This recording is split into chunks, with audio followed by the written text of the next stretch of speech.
আসসালামু আলাইকুম। ভিডিওটি তৈরি করছি যারা প্রবাসী রেমিটেন্স যোদ্ধা আছেন তাদের জন্য।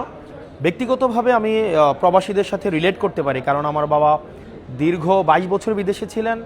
প্রবাসীদের যেই সংকট, যেই যাপিত জীবনের যে সংকট, সেটি আমার খুব কাছ থেকে দেখা।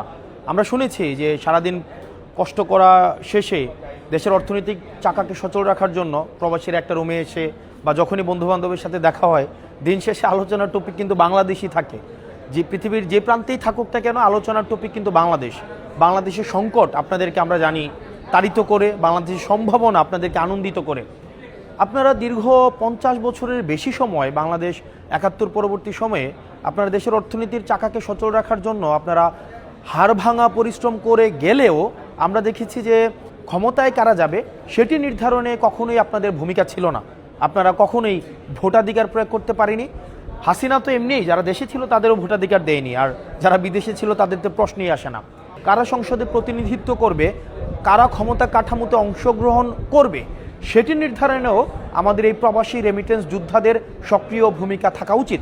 সেটির জন্য আমরা আন্দোলন চালিয়ে গিয়েছি এবং ফলশ্রুতিতে আমরা সফল হয়েছি। এবার যে আসন্ন সংসদ নির্বাচন রয়েছে, সেই নির্বাচনে বিদেশ থেকেও আপনি আপনার ভোটাধিকার প্রয়োগ করতে পারবেন। সেটির জন্য আপনার যেটি লাগবে, আপনার যেই অ্যান্ড্রয়েড ফোন থাকুক না কেন, সেখান থেকে একটা অ্যাপস আছে। অ্যাপসটা হচ্ছে পোস্টাল ভোট বিডি। এই অ্যাপসটা ডাউনলোড করুন। ওখানে যে প্রয়োজনীয় যেই আপনার প্রক্রিয়াটি রয়েছে, সেই প্রক্রিয়াটি সম্পন্ন করে পাসপোর্টের নাম্বার, এনআইডি নাম্বার দিয়ে প্রক্রিয়াটি সম্পন্ন করে আপনি ভোটার তালিকা হালনাগাদ করুন এবং আপনি আপনার ভোটাধিকার নিশ্চিত করুন। আমরা দেখেছি প্রবাসী যারা আছে তাদেরকে শুধুমাত্র আমাদের দেশের যারা নেতা, এলিট যারা নেতা, তাদেরকে সবসময় কামলা মনে করে, তৃতীয় শ্রেণীর নাগরিক মনে করে।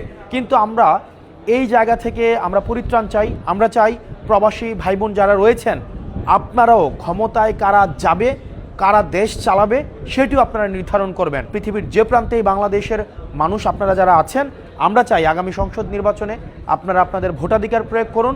আপনারা এবার ব্যালটের মাধ্যমেই আপনারা সেটির জবাব দিবেন যে আসলে ক্ষমতায় কারা যাবে, ক্ষমতায় সংসদে কারা প্রতিনিধিত্ব করবে। আপনারা ভালো থাকবেন, সুস্থ থাকবেন।